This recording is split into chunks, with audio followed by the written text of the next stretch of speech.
There is a sentence in your head right now that you didn't reason your way to. You just believe it. You'd defend it. And if I asked you to explain why it's true, you'd struggle. Because you never actually worked it out. Someone handed it to you, pre-packaged, and installed itself. That's not a flaw in you. It's a weapon used on everyone. The most powerful tool in propaganda isn't a lie, or an army, or a budget. It's a single, perfectly built sentence. Short enough to remember, sharp enough to repeat, and sticky enough to spread from one mind to millions without anyone paying for it. The right sentence doesn't argue with you. It rewires you. And by the end of this video, you'll know exactly how they're built, why your brain can't resist them, and how to catch the ones already living in your head.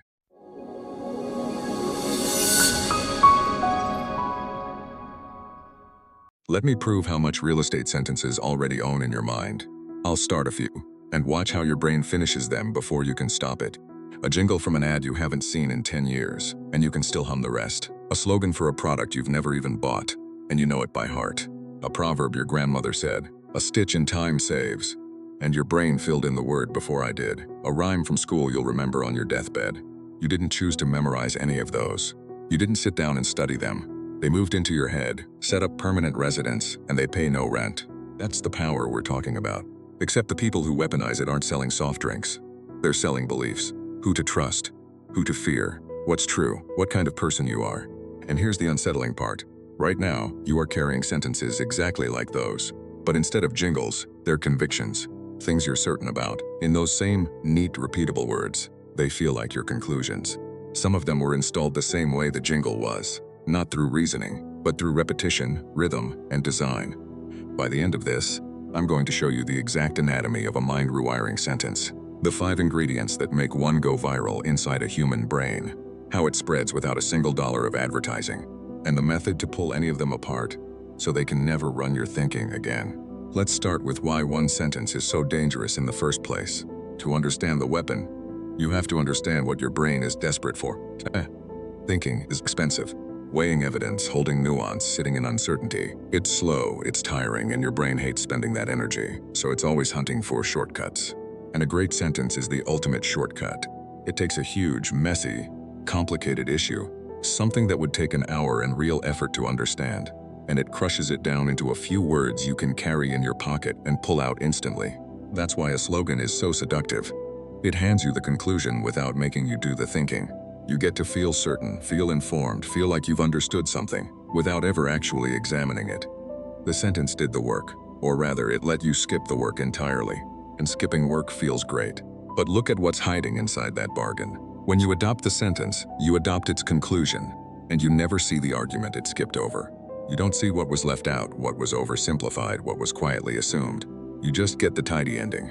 And once that ending is sitting in your head in catch, confident words, it starts doing something dangerous. It pre-answers the question before you can think about it. You hear an issue, and the sentence fires automatically, like a reflex, and you already know what you believe. We touched on this in an earlier video, the little phrases that end thought instead of starting it. A weaponized sentence is that supercharged. It's not just a phrase that stops you from thinking. It's a whole belief installed in a form so smooth and so repeatable that it replaces thinking and feels like wisdom while it does. So what makes one sentence go viral in a brain while 1,000 others are forgotten in seconds? It's not luck. The dangerous ones are engineered, and they almost always carry the same 5 ingredients.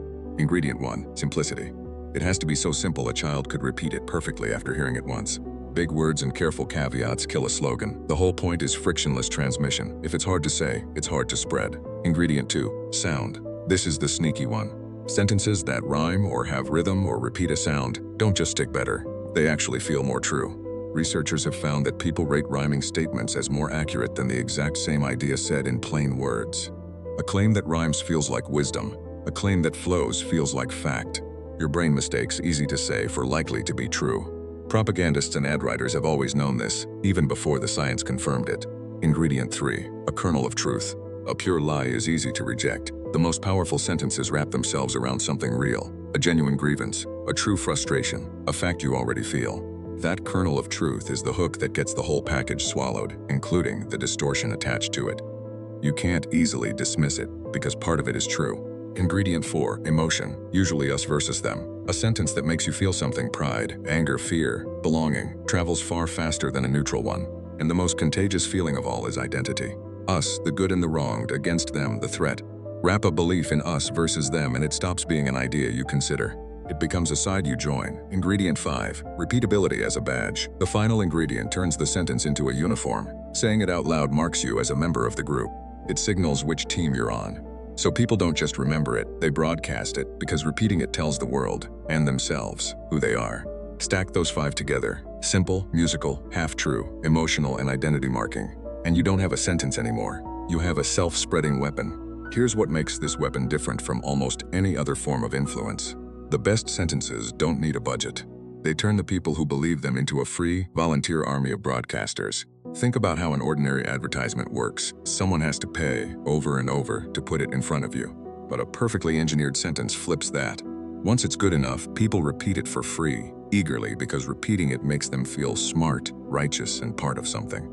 Every believer becomes an unpaid megaphone. The sentence rides from person to person on the engine of human identity, and it costs the original source nothing. This is why an idea can feel like it's everywhere overnight. It's not necessarily because it's true, or because most people independently arrived at it. It's because a sentence was built to be passed along, and millions of people passed it along, each one adding their voice to the chorus.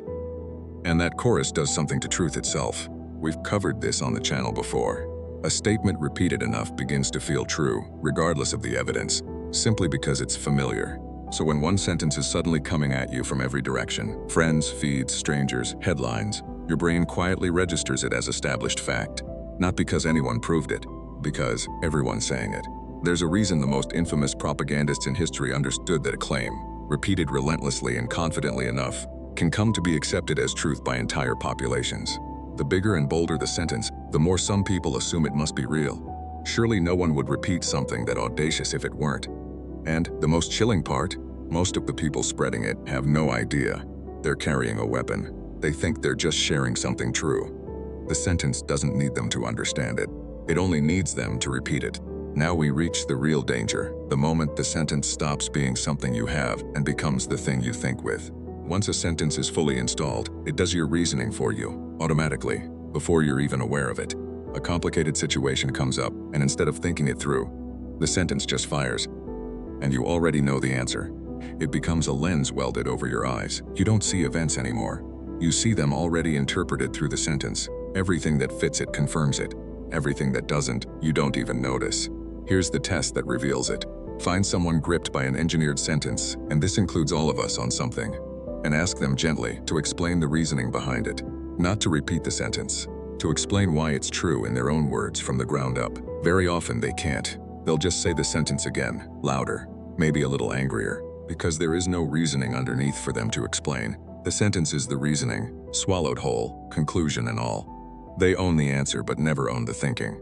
And when you can't explain a belief, you also can't update it, can't question it, can't let it go. You can only defend it. And I need to be honest and even-handed here because this is the part people resist. This is not something that only happens to other people on the other side. Every movement, every party, every cause, every group you admire and every group you can't stand, they all run on engineered sentences. The slogans you find obviously manipulative belong to the side you oppose. The slogans you find obviously true belong to the side you support. But structurally, they're the same weapon. The feeling of, "but mine is just true," is exactly the feeling of a sentence that has fully taken root. Nobody is standing outside this, including you, including me. So how do you protect yourself? And free the sentences already in your head. You don't have to become cynical and believe nothing. You have to learn to unzip the sentence before you let it in. 5 tools. 1. Expand it back into a full argument. Take the slogan and force yourself to write out the actual reasoning it's compressing. The evidence, the steps, the logic, in plain, uncatchy words. Then look at that bare argument. Does it actually hold up? Often you'll find the compelling sentence was hiding a very weak or very incomplete case. The catchiness was doing the work the logic couldn't. 2. Ask what it deleted. Every compression throws information away. So ask, what nuance, what exception, what context did this sentence have to erase to become so short and clean? The deleted part is usually where the truth was complicated. 3. Separate the sound from the substance. Ask coldly, do I believe this because it's well supported or because it rhymes, flows, feels good, or flatters me? If a sentence's power comes from how it sounds rather than what it proves, that's a warning, not a confirmation. 4. Try to write the opposite, just as catchy.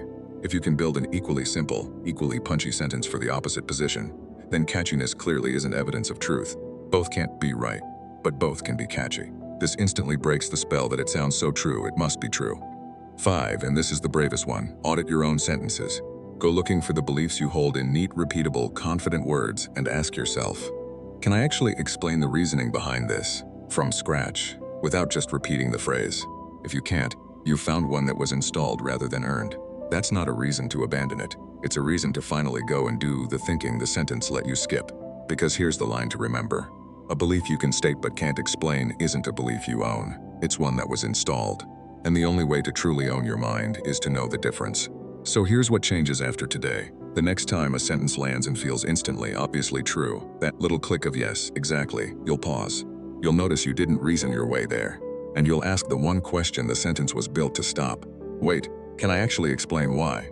That pause is everything. It's the gap between a mind that thinks and a mind that just repeats. They built the sentence to close that gap. Your job is to keep it open. Remember, they almost never have to force a belief on you. They just have to word it perfectly and let you carry it for them, for free, for years, certain it was yours. If this got into your head, in the good way, you'll want the next one.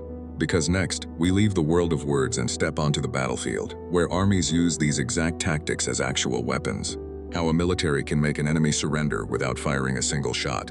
Subscribe and let's keep pulling these threads. This is never heard about.